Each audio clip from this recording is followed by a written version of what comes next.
Orient bell tiles studio से आप देख रहे हैं एबीपी न्यूज।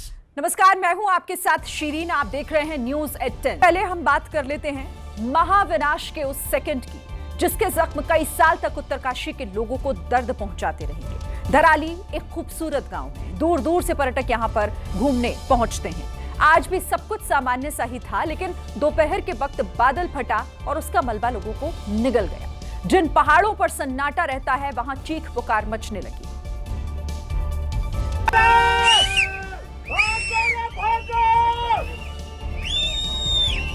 लेकिन इस रेस में सैलाब उन लोगों से आगे था।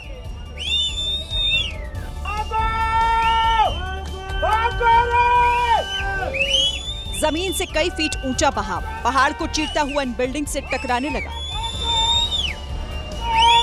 मौत की इस आवाज को सुनकर वहां रहने वाले लोग जान बचाकर भागते दिखे। कुछ लोग दौड़ लगा रहे थे तो कुछ अपनी गाड़ी लेकर सैलाब से बचकर भागे। लेकिन इससे पहले कि सब लोग निकल पाते, सैलाब उन तक पहुंच गया।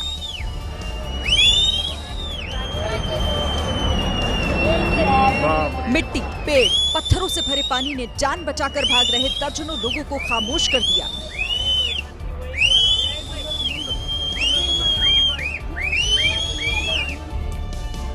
ना तो लोगों को भागने का समय मिला, ना कुछ सोचने और समझने का। एक झटके में सैलाब आया और फिर सब कुछ तबाह हो गया, बर्बाद करके चला गया। कुछ लोग होटल के अंदर थे, कुछ सड़क पर मौजूद थे और दहशत देखते ही चारों तरफ अफरा तफरी मच गई। इस तबाही में कितना नुकसान हुआ है, इसका अंदाजा लगाना भी मुश्किल है। वहां मंजर ऐसा था कि लोग चीख रहे थे और सैलाब नीचे घरों को तोड़ता जा रहा था।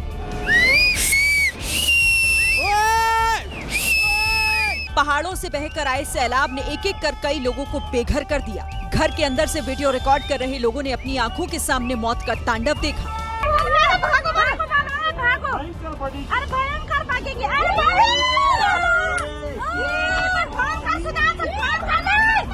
खीर गंगा के इस पर्यटन क्षेत्र में बड़े बड़े होटल और रिजॉर्ट्स थे। सैलाब ने सबको मिट्टी में मिला दिया। पतले से नाले में रास्ता बनाते हुए आए पानी ने उत्तराखंड के धराली बाजार की तस्वीर बदल दी।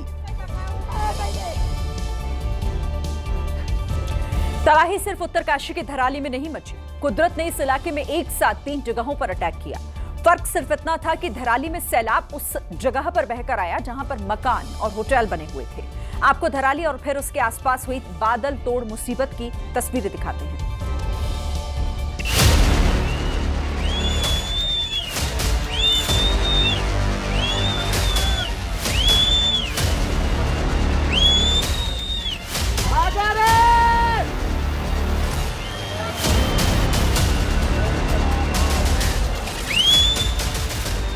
पहली तस्वीर, जगह धराली, खीर गंगा में बादल फटा।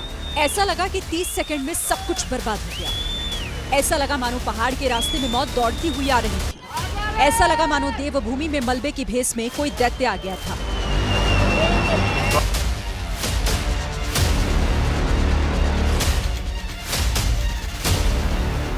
लोग भागते दिखे, कुछ पैदल थे, कुछ गाड़ी से, लेकिन इस विनाशकारी मलबे से कोई नहीं बच पाया। खिलौनों की तरह इमारतें ध्वस्त हो गई। जान बचाकर भागते लोगों को मलबे ने निकल लिया और धराली के इस हिस्से में अगर कुछ बचा तो सिर्फ तबाही का मंजर।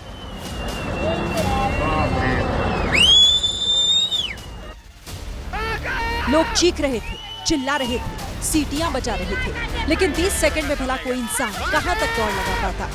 जिंदगी और मौत की इस रेस में मौत ने बाजी मार दी।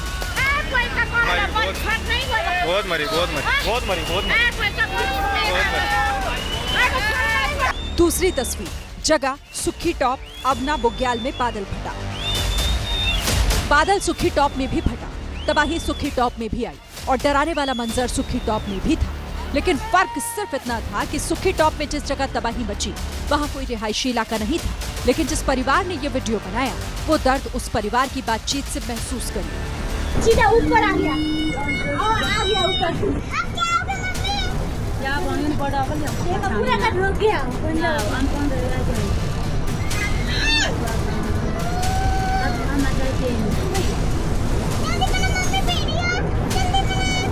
बेटा ये क्या आ रहा भाई? अरे बाप रे, नाको ना अरे वहाँ झील बन जाएगा, अब झील। रुक जा, मेरे को फोन करना पड़ेगा। सुखी टॉप में बादल फटा तो नदी उफान पर आ गई। पानी का वेग इतना तेज था कि लोग दहशत में आ गए। बारिश यहाँ पर कल से और सुबह से तो लगातार ही हो रही है, इसलिए ये विजुअल कम आ रहे हैं। बिल्कुल अभी उफान पे है और ये लकड़ियाँ आप देख रहे हैं बहते हुए, पूरे के पूरे पेड़ आपको नज़र आ रहे होंगे। अब जाके ये पानी जो है यहाँ पर पहुँचा है। साफ है कि स्थानीय लोगों में दहशत का माहौल अब भी बना हुआ है। तीसरी तस्वीर, जगह हर्षिल, आर्मी कैंप के पास एक डराने वाली है। ये शोर परेशान करने वाला है। सीटी बजा रहे लोग वहां रहने वालों को आगाह कर रहे हैं, लेकिन जब तक लोगों के कान तक सीटियों की आवाज पहुंचती, उससे पहले ये सैलाब तबाही मचाने उतरा।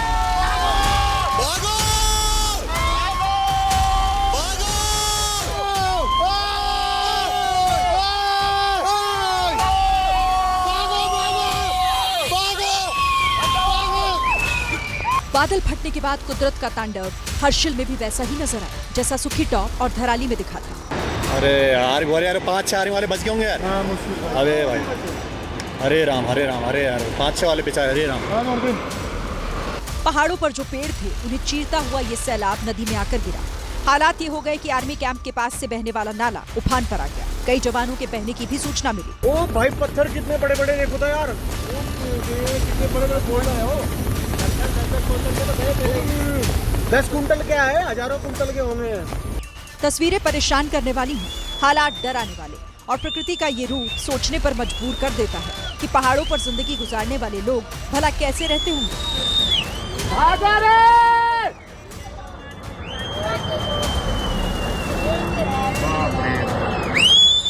ये पूरा जल भराव हो चुका है साहब, यहाँ पर पूरा जल भराव हो चुका है साहब।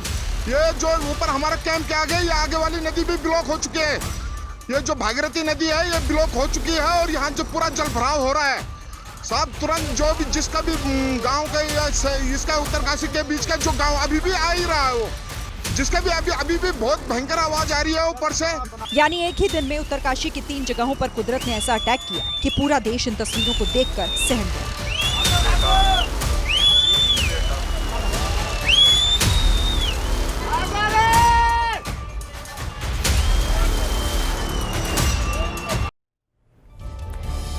जब आफत की सुनामी बर्बादी का शोर मचा रही थी और सैलाब अपने सामने आने वाली हर एक चीज को मलबे में दफन कर रहा था, उस वक्त चीख पुकार के बीच धराली की धरती से एक और आवाज सुनाई दी, जो अब चर्चा का विषय बनी हुई है। चर्चा ये कि आखिर जब सैलाब आया तो लोग सीटियां क्यों बजा रहे थे। पूरे धराली में हम लोग देखा सैलाब का शोर और धराली के रिहायशी इलाकों में मचती चीख पुकार के बीच अगर कोई तीसरी आवाज सुनाई दी तो वो इन सीटियों की आवाज थी, जो धराली के हर एक क्षेत्र से आ रही थी। लेकिन क्यों? जब बर्बादी की सुनामी धराली की ओर बढ़ रही थी तो धराली में लोग सीटी क्यों बजा रहे थे? क्या इस सीटी का धराली में आई आपदा से कोई कनेक्शन है? आखिर सीटी का मतलब क्या है?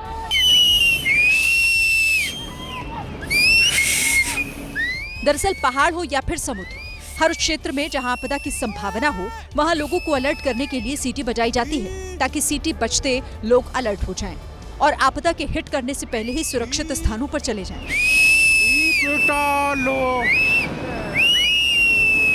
धराली में भी यही हुआ।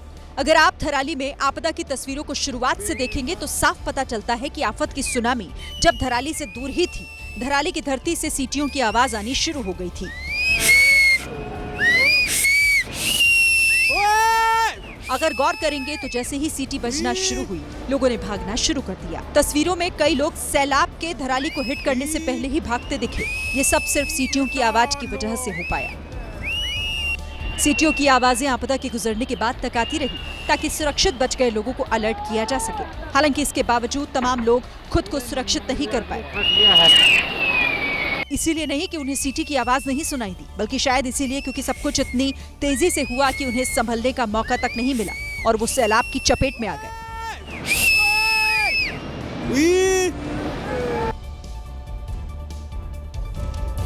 इस बीच आपको एक बड़ी खबर बता दें, उत्तरकाशी त्रासदी के बीच हरिद्वार से लैंडस्लाइड की डरा देने वाली तस्वीरें भी सामने आई है, जहां मनसा देवी मंदिर के पास पहाड़ पर लैंडस्लाइड के बाद रेलवे ट्रैक पर मलबा गिरा, जिससे ऋषिकेश देहरादून रेल मार्ग का संपर्क टूट गया है।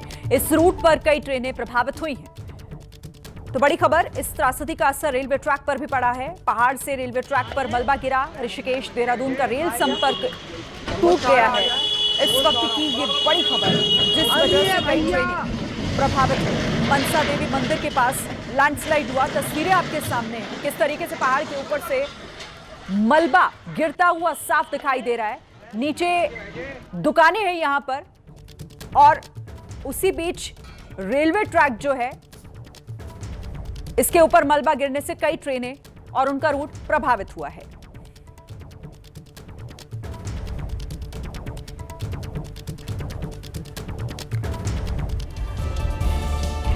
देखिए, किसी को कुछ पता नहीं था कि अगले पल उनके साथ क्या होने वाला है। कोई होटल में आराम कर रहा था, कोई अपने घर में काम कर रहा था, तो हर्षिल में आर्मी के जवान अपनी ड्यूटी पर तैनात थे और तभी दबे पांव कुदरती सैलाब आया और सब कुछ उसी सैलाब में बह गया।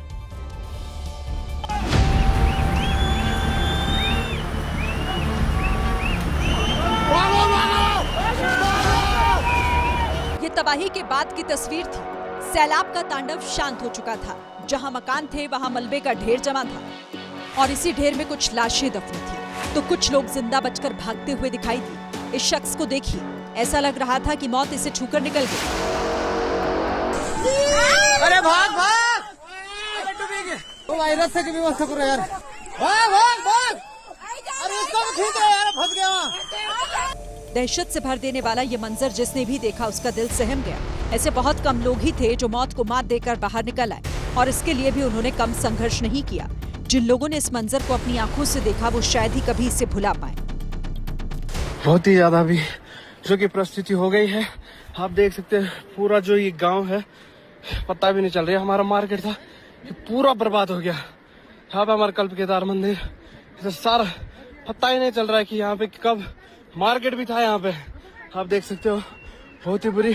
और अभी कोई ये नहीं है कि आ भी सकती है। अभी पूरे उत्तरकाशी में 5 अगस्त की तारीख कोई भूल नहीं पाएगा। जो बर्बादी हुई उसकी भरपाई में न जाने कितना वक्त लग जाएगा, और अब पुलिस ने मोर्चा संभाल लिया है। लोगों को अलर्ट किया जा रहा है। ध्यान दें, हर्षिल दराली क्षेत्र में हुई घटना के कारण तथा लगातार बारिश होने के कारण भागीरथी नदी का जलस्तर लगातार बढ़ रहा है। आपसे निवेदन है, नदी किनारे जाने से बचें तथा सुरक्षित स्थान पर बने रहें। पूरे उत्तरकाशी में जगह जगह पुलिसकर्मी घूम रहे हैं, लोगों को सतर्क कर रहे हैं। सभी लोगों को सूचित किया जाता है। गंगा नदी का जलस्तर लगातार तीव्र गति से बढ़ रहा है। सभी लोगों को सूचित किया जाता है, नदी के किनारे सतर्क रहें या फिर सुरक्षित स्थानों पर चले जाएं। पहाड़ों को चीरते हुए जो मलबा हर्षिल और धराली तक पहुंचा, वो तबाही मचाने के बाद नदी नालों में चला गया, और जो तस्वीरें आई वो कम परेशान करने वाली नहीं थी। अरे पहाड़ ढाई गए, ये पहाड़ ढाई गए, अरे ताना ढाई चाहिए, चल वापस। सिर्फ नदी और नाले ही नहीं, बादल फटने के बाद मलबा इतना भयानक कि उसने सड़कों पर भी कब्जा कर लिया। ये उस हिस्से की तस्वीर है जहां मकान तो नहीं गिरे, लेकिन सैलाब ने यहां की सूरत पूरी तरह बिगाड़ दी। मलबे की चपेट में आने के बाद गाड़ियां खिलौनों की तरह बिखरी हुई दिखाई दी। जरा सोचिए, जिस जगह पर मकान थे, होटल थे, वो जगह पूरी तरह सपाट है। 25 से ज्यादा होटल मलबे के ढेर के साथ ताश के पत्तों की तरह बह गए। आप खुद अंदाजा लगाइए इसमें कितना नुकसान हुआ होगा।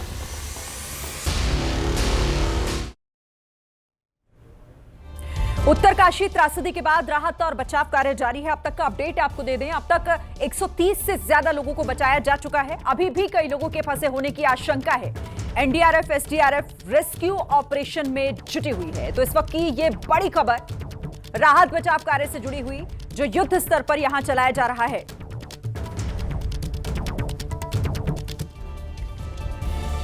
धराली की धरती से सैलाब गुजर चुका है। पीछे कुछ बचा है तो वो सिर्फ और सिर्फ बर्बादी के निशान है, और हर तरफ बिखरा हुआ मलबा, जिसके नीचे उन जिंदगियों की तलाश की जा रही है जो सैलाब आने के बाद से लापता हैं।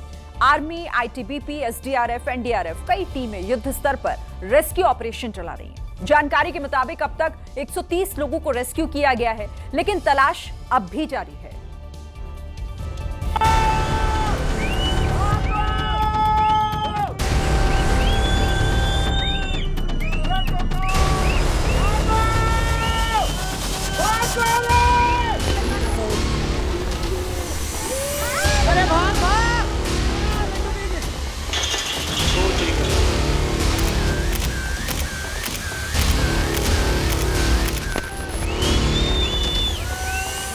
हर तस्वीर का एक एक फ्रेम तबाही की मुकम्मल दास्तां है।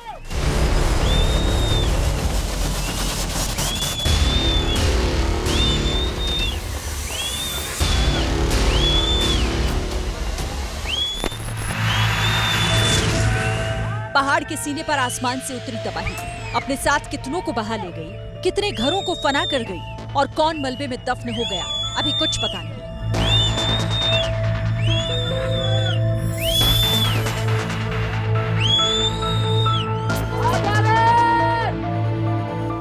लिहाजा पहाड़ के सीने पर आसमान से बरसी बर्बादी की अनगिनत तस्वीरों के बीच आर्मी, एनडीआरएफ, एसडीआरएफ, आईटीबीपी के जवान डट कर खड़े हैं ताकि उन लोगों का पता लगाया जा सके जिनका पता सैलाब की शक्ल में आई सुनामी के साथ कहीं गुम हो गया।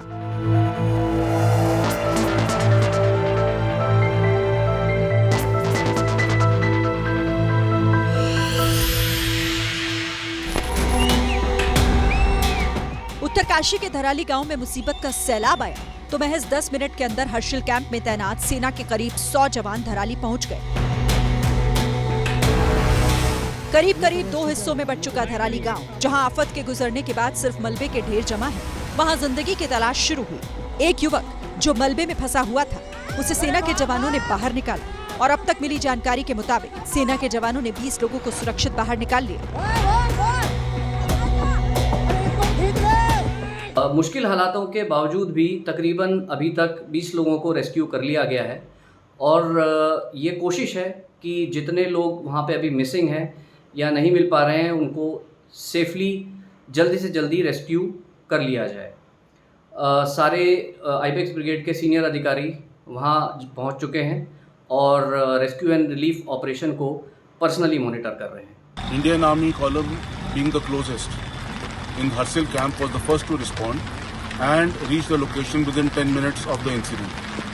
Rescue operations are underway. Until now, around 20 people have been rescued, of which those who are injured are receiving treatment in the battalion MID. Dharali में युद्ध स्तर पर रेस्क्यू ऑपरेशन चलाया जा रहा है। एसडीआरएफ की कई टीमें धराली में मौजूद हैं। वहीं आईटीबीपी और एनडीआरएफ की 3 टुकड़ियां भेजी गई हैं, जबकि 4 हेलीकॉप्टर को स्टैंड बाय मोड पर रखा गया है। इनमें से 2 हेलीकॉप्टर सहारनपुर और 2 चंडीगढ़ में हैं। एनडीआरएफ के डीआईजी मोहसिन शाहिदी ने बताया कि फ्लैश फ्लड के चपेट में आए लोगों को हर मुमकिन मदद देने के प्रयास किए जा रहे हैं, लेकिन धराली में नुकसान कितना हुआ अभी कुछ नहीं कहा जा सकता। जो इनिशियल रिपोर्ट्स है उसके मुताबिक तकरीबन 40 से 50 घर जो है वो बाधित हुए हैं, बह गए हैं उसमें, और 50 से ज़्यादा लोगों को ये मिसिंग बताए जा रहे हैं, कुछ डेड बताए जा रहे हैं। तो अभी पूरा जो ये अभी आकलन किया जा रहा है और अभी इंफॉर्मेशन अवेटेड है। हमारी एसडीआरएफ की बटालियन हेडक्वार्टर में जो स्पेशलाइज्ड इक्विपमेंट्स को जो इस डिजास्टर में काम आ सकते हैं उनको भी हम लोग एक जियो के सुपरविजन में रवाना कर रहे हैं और इसमें जहाँ पर भी लग रहा है कि जो भी एजेंसी जो है इसमें हेल्प कर सकती हैं, एससीओसी जो है उसको क्लोजली कोऑर्डिनेट कर रहा है। फिलहाल आर्मी, एनडीआरएफ, एसडीआरएफ, आईटीबीपी और स्वास्थ्य विभाग की 211 सदस्यीय टीम रेस्क्यू ऑपरेशन में जुटी हुई है। वहीं एहतियात के तौर पर नदी किनारे मौजूद दूसरी बस्तियों में रहने वाले लोगों को सुरक्षित स्थान तक पहुंचाया जा रहा है। इस बीच उत्तराखंड के मुख्यमंत्री पुष्कर सिंह धामी ने अपने सारे कार्यक्रम रद्द कर तिरुपति से सीधे देहरादून पहुंचे। यहाँ उन्होंने आपदा परिचालन केंद्र पहुंचकर राहत और बचाव कार्य का जायजा लिया।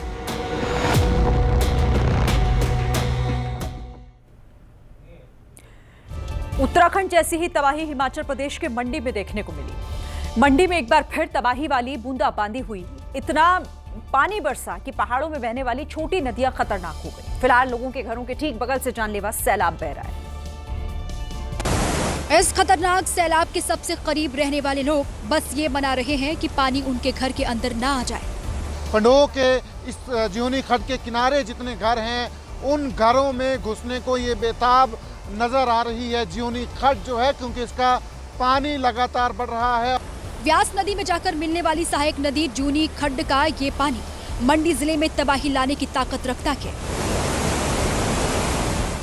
इसी तरह बाढ़ का पानी मंडी के गुटकर इलाके में भी आया। पानी ने पार्किंग में खड़ी गाड़ियों को डुबा दिया। रात में सूखी जमीन पर खड़ी गाड़ियों के अंदर तक पानी भर गया।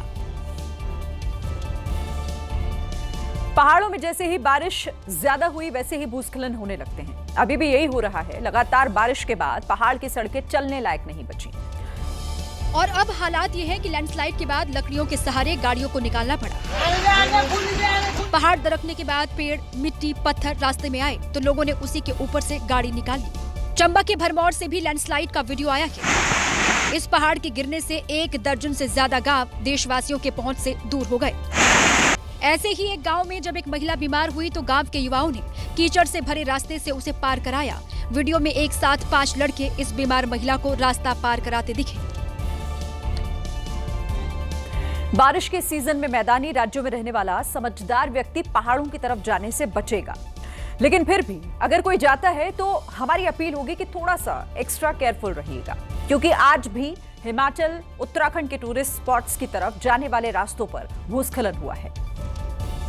नैनीताल में लोगों की आंखों के सामने पहाड़ का बड़ा हिस्सा गिरकर नेशनल हाईवे पर आ गया।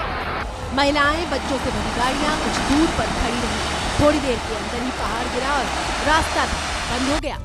इधर दिल्ली से मनाली जाने वाले रास्ते में पहाड़ का हिस्सा गिरकर सड़क पर आया, जिसे हटाने के लिए बुलडोजर आए।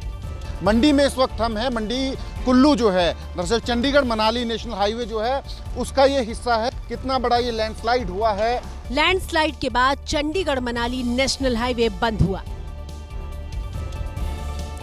यूपी के हापुड़ के छोटे बाजार में सरकारी स्कूल की जर्जर बिल्डिंग भरभरा कर गिर गई। बिल्डिंग गिरने की खौफनाक घटना वहां पर लगे हुए सीसीटीवी कैमरे में रिकॉर्ड हो गई।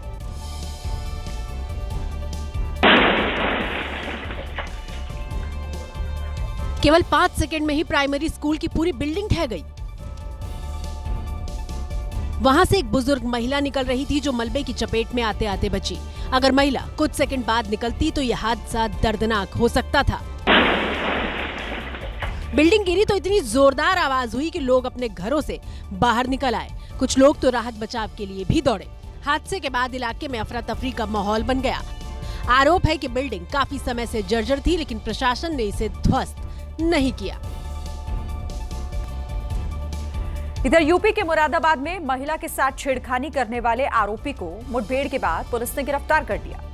आरोपी आदिल ने सरेआम एक महिला के साथ छेड़खानी की थी और उसकी ये करतूत सीसीटीवी में रिकॉर्ड हो गई।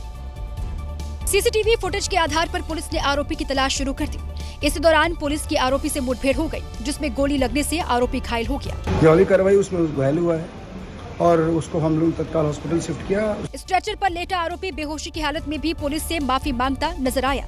आरोपी आदिल ने गली में बुर्के में जा रही एक महिला को अकेला पाकर उसके साथ छेड़खानी की थी और महिला के विरोध करने पर फरार हो गया था।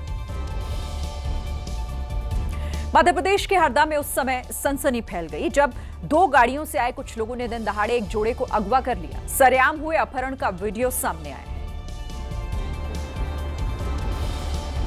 जिसमें मुंह पर कपड़ा बांधे लड़का एक लड़की के साथ सड़क पर जाता दिखाई दिया। तभी एक कार उनके आगे आकर रुकी। चंद सेकंड बाद पीछे से एक और कार आई और उनके पास रुक गई। दोनों कुछ समझ पाते इससे पहले ही दोनों गाड़ियों से कुछ लोग बाहर आए और लड़के लड़की को जबरन खींचकर गाड़ी में बैठा लिया। दोनों को गाड़ी में बैठाने के बाद वहां से चले गए। पुलिस की जांच के दौरान भीम आर्मी के नेता महेंद्र काश्यप भी घटनास्थल पर दिखाई दिए। जब इस मामले में महेंद्र से बातचीत की गई तो उन्होंने इस प्रेम प्रसंग का मामला बताया। वगैरह हमने नहीं किया, ये सब गलतफहमी है ना। ये लड़की के परिवार के लोग हैं, उसका कुछ प्रेम प्रसंग था बालिका का। पुलिस ने इस मामले में केस दर्ज कर लिया है और छानबीन शुरू कर दी है। राजधानी दिल्ली में पुलिस ने एक ऐसे गिरोह को पकड़ा है जो साधु के भेष में चेन स्नैचिंग और लूटपाट का काम किया करता था। ये गिरोह दिल्ली के मोतीनगर इलाके में सक्रिय था और 1 अगस्त को इस गिरोह ने कार सवार एक महिला को निशाना बनाया था। देख सकते हैं कि कार के पास 2 साधु आए और महिला से पैसे मांगे। फिर मौका देखकर इन लोगों ने सोने की अंगूठी पर हाथ साफ कर दिया और फरार हो गए। जब कार सवार महिला को इसकी भनक लगी तो उसने पुलिस से शिकायत की CCTVs पर काम करते हुए और आसपास पूछताछ करते हुए हमने 4 लोगों की पहचान इस मामले में की। पुलिस ने आरोपी विनोद कामत, कबीर, बिरजू और गुरुचरण को गिरफ्तार कर लिया। पकड़े गए आरोपियों के पास से पिघलाया गया सोना, 61 हीरे, भेष बदलने के कपड़े और मेकअप किट मिली है। हरिद्वार के लक्सर कोतवाली क्षेत्र में बच्चों के बीच विवाद ने हिंसक रूप ले लिया। मामला इतना बढ़ गया कि दोनों पक्षों ने न सिर्फ एक दूसरे पर पथराव किया बल्कि पूरा गांव गोलियों की तड़तड़ाहट से गूंज उठा। दोनों ओर से घर की छतों से पत्थर चले, फिर एक पक्ष ने तमंचा निकाल लिया, ताबड़तोड़ फायरिंग शुरू कर दी, जिससे लक्सर कोतवाली क्षेत्र में मौजूद जैनपुर गांव कांप उठा। लोग दहशत से भर गए। वहीं झगड़े की सूचना पर गांव पहुंची पुलिस ने फायरिंग करने वाले युवक को गिरफ्तार कर लिया। कि जो भी लोग इसमें सम्मिलित थे उनके खिलाफ सख्त वैधानिक कार्रवाई की जाएगी। अभी पुलिस सभी जितने भी हमारे संभावित और जो हमारे जिन लोगों पे भी हम लोगों को विश्वास हो रहा है कि ये लोग इसमें घटनाक्रम में रहे हैं, उनके खिलाफ जल्दी अरेस्टिंग की जाएगी। फिलहाल पुलिस वायरल वीडियो के आधार पर आरोपियों की पहचान कर रही है, साथ ही स्थानीय लोगों से भी पूछताछ की जा रही है। यूपी के गाजियाबाद में पुलिस के सामने दबंगई का मामला सामने आया। मुरादनगर के कस्बा चौकी में भूरा चौधरी नाम का एक दबंग पहुंचा और पुलिस को धमकाते हुए चौकी में बंद एक आरोपी को बाहर निकाल लिया। ये सब कुछ वहां मौजूद पुलिस वालों के सामने हुआ। दबंग भूरा चौधरी ने खुलेआम पुलिस वालों को धमकी दी। रोको, कौन से मतलब है? रोको और परसों से मंगलवार से सारी खुलवा रहा हूं, जिसके खोल रोकने का। हैरानी की बात यह है कि भूरा चौधरी काफी देर तक पुलिस चौकी में गुंडागर्दी करता रहा, जबकि पुलिस वाले उसे मनाते हुए दिखाई दिए। कहाँ छोड़ रहे हो? हराम का माल देते तो छोड़ोगे? हाँ, सारा मुसलमान सड़क पर आने को 1 मिनट में तैयार बैठा। हालांकि वीडियो वायरल होने के बाद पुलिस ने आरोपी के खिलाफ मामला दर्ज कर लिया। मध्य प्रदेश के शहडोल में आग ने जमकर तबाही मचाई। ये आग हैंडलूम की एक दुकान में लगी, जिसमें सारा सामान जलकर खाक हो गया। हालांकि कैसे लगी आग फिलहाल ये पता नहीं चल पाया है। लेकिन कुछ ही देर में आग ने विकराल रूप धारण कर लिया और पूरी दुकान को अपनी चपेट में ले लिया। आग लगते ही वहां अफरा तफरी मच गई, लोगों की भीड़ इकट्ठा हो गई, जिसके बाद आग बुझाने का काम शुरू किया गया। लेकिन उस समय मुश्किल और बढ़ गई जब ये आग आसपास स्थित दुकानों में भी फैलने लगी। कुछ देर बाद दमकल कर्मी वहाँ पहुँचे और काफी कोशिश के बाद आग पर काबू पाया, जिसके बाद लोगों ने राहत की सांस ली। लखनऊ विश्वविद्यालय मेट्रो स्टेशन के पास जलती गाड़ी में एक आग लग गई और देखते ही देखते जीप आग के गोले में तब्दील हो गई। दमकल की टीम को आग पर काबू पाने के लिए काफी मशक्कत करनी पड़ी। सामने आई तस्वीरों में जीप से आग की ऊंची ऊंची लपटें दिखाई दी, जिससे सड़क के दोनों तरफ ट्रैफिक की रफ्तार थम गई। वहीं एक फायर फाइटर ने आग पर काबू पाने के लिए पानी की बौछार की तो शुरुआत में आग बुझाने की बजाय और भड़कती नजर आई। लेकिन जब दमकल कर्मी ने जीप के पीछे से पानी की बौछार की तो आग कंट्रोल हो गई और कुछ ही वक्त में आग पर काबू पा लिया गया। फिलहाल जीप में आग लगने के कारणों का पता नहीं चल पाया है। अनिल अंबानी से ईडी की पूछताछ खत्म। बड़ी खबर आपको बता रहे हैं, अनिल अंबानी से ईडी ने 10 घंटे की पूछताछ की है। 17,000 करोड़ की लोन धोखाधड़ी का आरोप है, जिसके तहत ईडी पूछताछ कर रही है और 10 घंटों तक अनिल अंबानी से ईडी ने सवाल जवाब किए, जिसके बाद अब ये पूछताछ खत्म हो गई है। बड़ी खबर है इस वक्त की, 17,000 करोड़ की लोन धोखाधड़ी का ये मामला है, जिसका बड़ा आरोप अनिल अंबानी पर है और इसी के तहत ईडी इस पूरे मामले की जांच कर रही है। अनिल अंबानी से यह पूछताछ चल रही थी पिछले 10 घंटों से।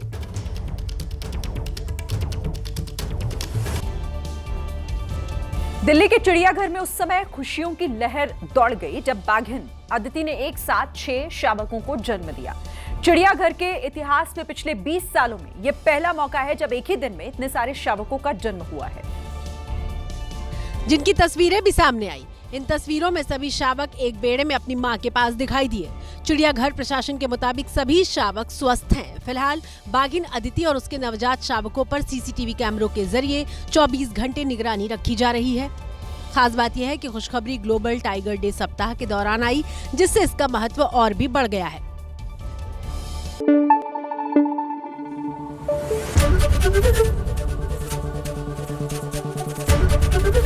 एबीपी न्यूज आपको रखे आगे।